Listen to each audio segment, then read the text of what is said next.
Yo guys, what is going on? Nickname is Just Yellow, and today this Norwegian hardcore PC gamer is gonna make a video about the money game. This is gonna be part 2, and it's gonna be a more boring video, but it's also gonna be way more important because of how essential the money game of Counter-Strike Global Offensive is whenever you're playing. What this will allow you to do is to be able to do specific things on the maps of your choice, depending on where you are, what you want to do, what you want to execute, a lot more efficiently, also allowing you to get an advantage in certain case scenarios.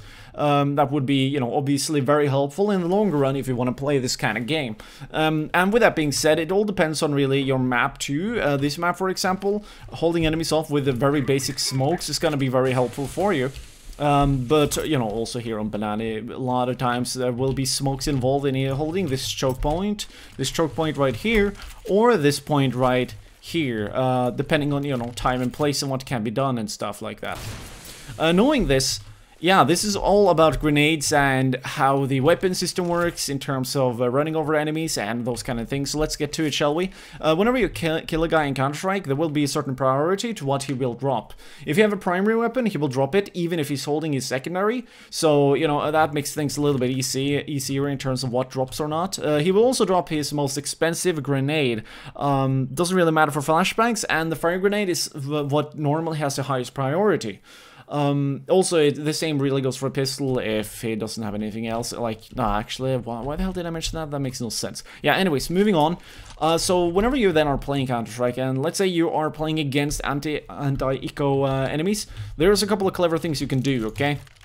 So let's say that this little bastard here, he is fighting you with this USP right here, and you have a couple of enemies over there, but the enemy, they were somehow able to run through A, and now they're going to B, and you're able to kill this guy, meaning that he now dropped his pistol. But there's like a lurker guy close by. If he grabbed that gun, he can actually put up a fight, and that is kind of risky. So what normally really skilled players do is just, you know, press G, like they quickly switch to the secondary arm, they click G to toss it away, and then they grab by running over or and while aiming with their primary weapon, because normally in Counter-Strike, you know, if you have a better weapon, that is what it's going to drop to, which is kind of cool, and also very useful if you're especially dropping a weapon. This will allow you to now not only, you know, change weapons, but you can also grab the gun that is more favorable in that situation. Normally, giving the enemy a shitty Glock will be a lot better than allowing them to have a P250, because if they then camp this little angle right here and are good, they can just tap you, and that's going to be a bad time. So knowing those kind of things, that will help you out a lot. But obviously the grenades that they will drop as well is going to be very important. One grenade allowing you to, you know, do like some kind of weird ass smoke depending on time and place. I don't really know what you would do on this map, because this is one of my worst maps in Counter-Strike, to be honest, even though, again, I can still, you know, outshoot people and outlurk them and stuff like that. But that aside, having an extra smoke grenade might allow you to buy all the way up to Kevlar helmet if you don't have enough money. It might also allow you to maybe grab a couple of extra flashbangs off of the enemy, and which will then allow you to, you know, do stuff that will be favorable in your situation. You know, flashing the enemy, maybe holding the enemies off, depending on time and place, that's going to be very detrimental for you.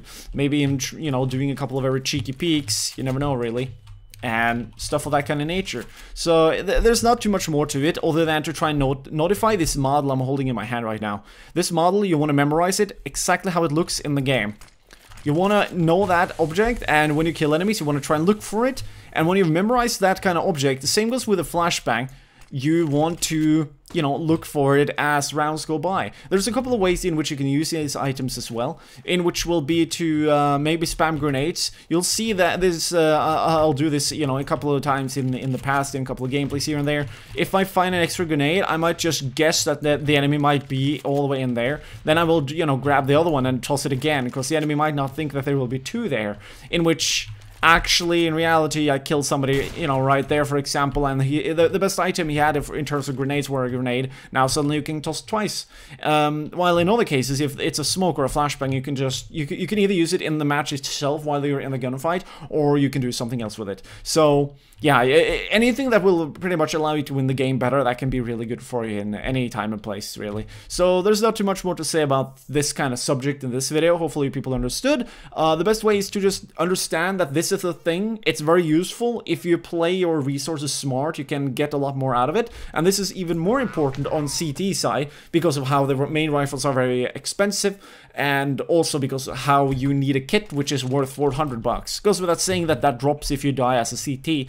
So it's also very important to have a kit carrier whenever you're playing on CT side. At least one of the pistol rounds. Actually one most rounds, but if you're going a proper eco, there's normally no real point, because you're probably either going to smash them because they're fucking up hardcore, and you're succeeding in some kind of weird rush, or you are not in need of it because you're going to get wrecked because it's eco as CT, in which stuff is expensive anyway. So why waste the money when you need to save it? So hopefully people learned something about this. There's not too much more to say. So if you enjoyed this video, or if you want to learn a lot more about the basics of the money game, you can maybe subscribe. You know, I got a lot of videos, playlists, and stuff you can dig around in and learn yourself to be able to get to play Counter-Strike better. I'm joking around. So anyways, thanks for watching. If you want to support the YouTube channel and anybody else who also enjoy the channel, we got Patreon and a lot of nice rewards there. So yeah, the more that partake there, we can also expand the frequency of, you know, when videos get uploaded. So anyways, thanks for watching, have a nice day, and don't get beastified when you play.